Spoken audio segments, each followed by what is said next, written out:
name is Nisim Lopez. I'm 37 years old. I am Cuban American, and today I'm here to talk about the phenomenon known as gang stalking, organized harassment.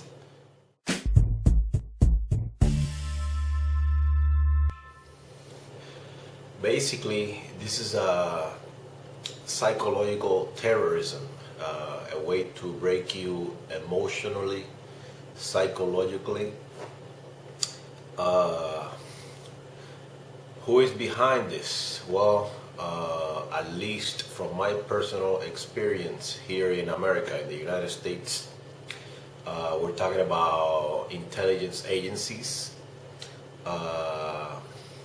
certain elements within law enforcement, and they have many affiliates and people that cooperate. Many different types of people involved in this phenomenon,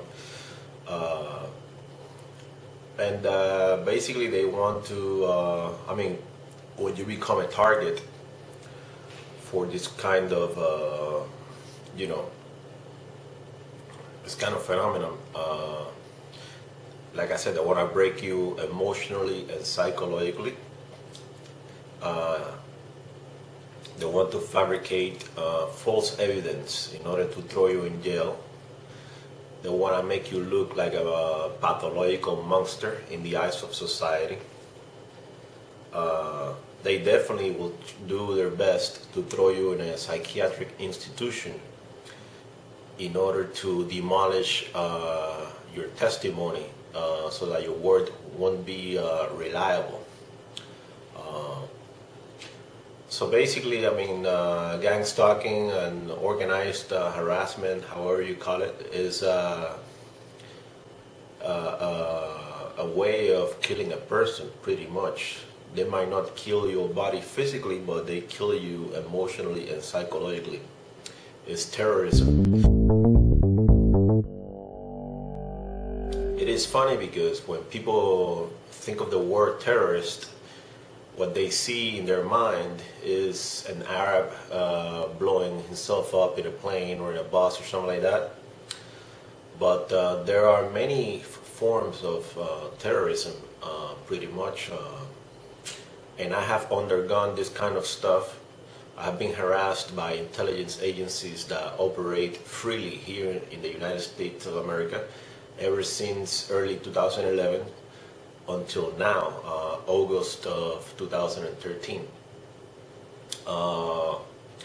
In December 26th of the year 2012, after being bombarded with psychological torture, like basically absolute devastation of my being on behalf of these intelligence agencies and the corrupt elements within law enforcement here in Miami, Florida, and all the people that cooperated with them, they wasted me. They destroyed me psychologically and emotionally until I ended up in a psychiatric institution on December 26th of 2012.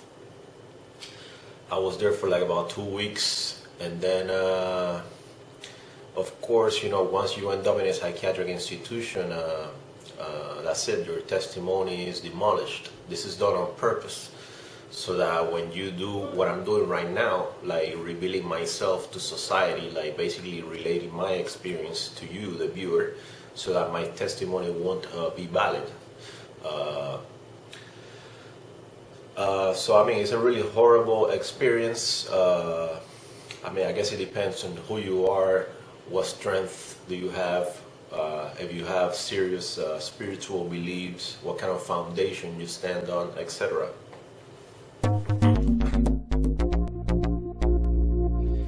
In my personal case, this happened to me. I have a very long and complicated story, but this happened to me because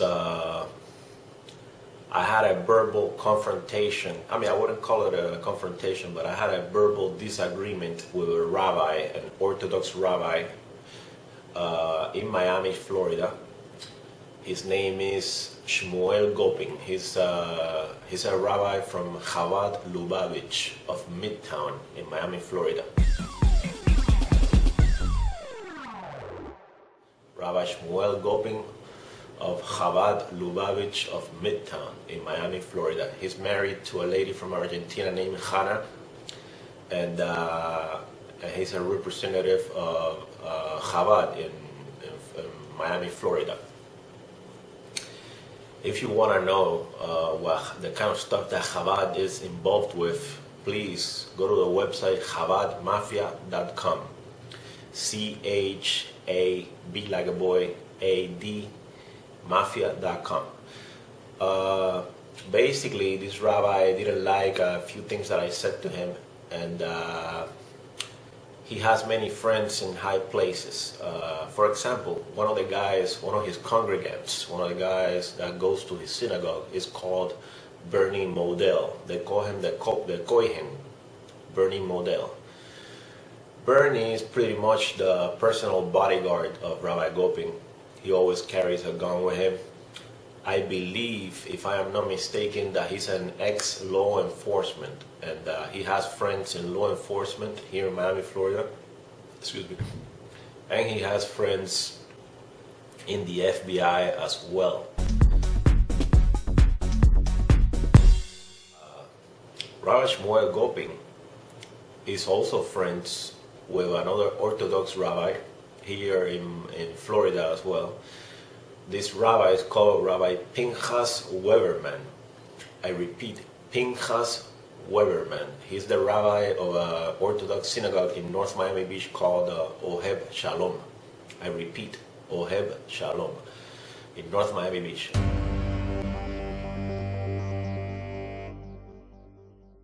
Rabbi Pinchas Weberman is the chaplain of the Miami-Dade Police, and he's the chaplain of the Miami Beach Police as well. This means that he's friends with all the cops in the world, pretty much. I mean, he has everything in the palm of his hands. All he has to do is make a phone call. He's friends with many psychiatrists, doctors. I mean, he has friends in many high places. I also did a presentation in Miami-Dade College in the Hialeah campus. I made a politically incorrect presentation in late 2009. I did this presentation, it was about September 11th, by the way. I did this presentation in the class with a professor named Sherry Sinkoff.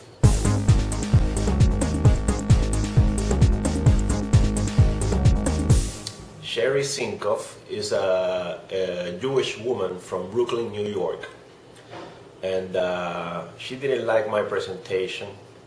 First of all, I don't even think that my presentation was anything out of this world, because all you have to do is go to YouTube and you see a bunch of videos about 9/11 conspiracies and so on. So, I didn't even think that I did something like bad or anything. I just stated my point, and so, I mean, basically, after I did that presentation, she's like, "Oh, do you like this country?" Like, she was implying that I am that I would be some kind of anti-American or something like that, which is an absolute fallacy. And to the contrary. So she didn't like my presentation. And then after that, in the early 2010, I was kicked out of Miami-Dade College under false accusations. Basically, somebody made some comment that I had some kind of weapon or something, which is a lie. They took me to a security booth.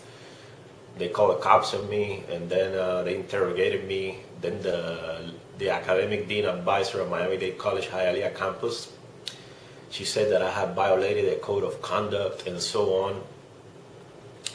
Later on, a few months later, I was summoned to the office of the academic dean of Miami-Dade College Hialeah campus. Her name is Ana Maria Bradley Hess.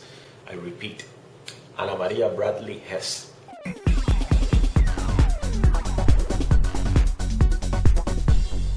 she interrogated me, and basically I knew I was being videotaped and recorded. So I mean, that was obvious.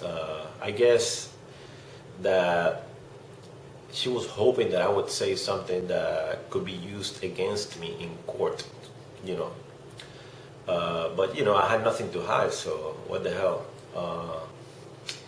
So yeah, I spoke to her that day, and the funny thing is that Ana Maria Bradley Hess, PhD, that she told me, okay, I'll tell you what. Keep in mind that this is in 2010, okay? She gave me a card of a psychiatrist that has an office in Southwest Miami, 27th Avenue, not far from Coral Way. And she's like, okay, I'm gonna give you this card of this guy. If you go see him, maybe I will accept you back in the college. So I said, oh, okay. I said to myself, wait a minute. How come you're not giving me a document stating that Miami-Dade College is sending Nisin Rafael Lopez to psychiatrist such and such? So basically, she was just sending me there. And then,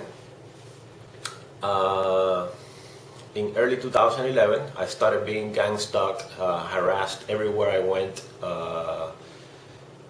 I mean, my life has been completely demolished. I mean, you cannot understand this kind of phenomenon unless you have experienced this kind of thing. If you have not experienced gang stalking and organized harassment, I don't believe that there's a possible way that you can understand what this is like and the kind of emotional and psychological hurt that it inflicts on the target. So basically she's like, okay, yeah, go to a psychiatrist and then maybe I'll accept you back into the college. This is in 2010. And then on December 26th of 2012, I ended up in a psychiatrist, in psychiatry in Miami, Florida. This is a coincidence? No, it was all planned. It was engineered, organized.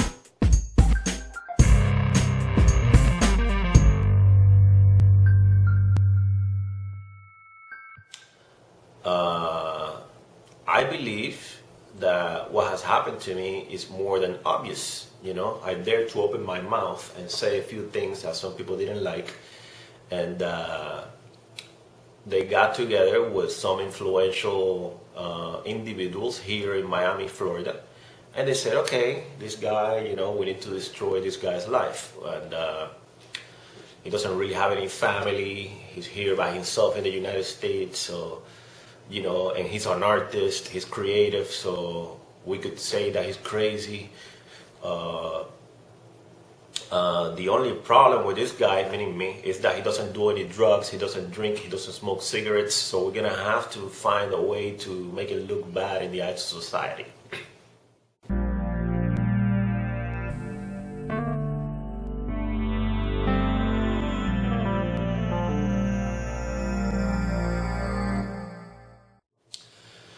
So they have done everything possible.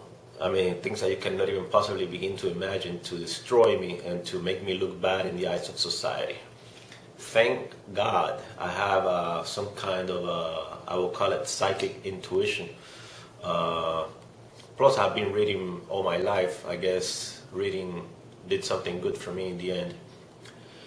And so yes, this has happened to me in the United States of America. Keep in mind that I am a naturalized citizen of the United States of America. I am not a resident, you know, I am a citizen of the United States. It's funny because the day that the police went to see me in the security booth of Miami-Dade College in Hialeah campus, that was the first thing they asked me. Oh, are you a citizen of the United States? I guess they were trying to see if they could deport me or something, maybe. So yeah, this is the phenomenon known as organized harassment, gang stalking, neighborhood watch. I will continue to explain everything in detail.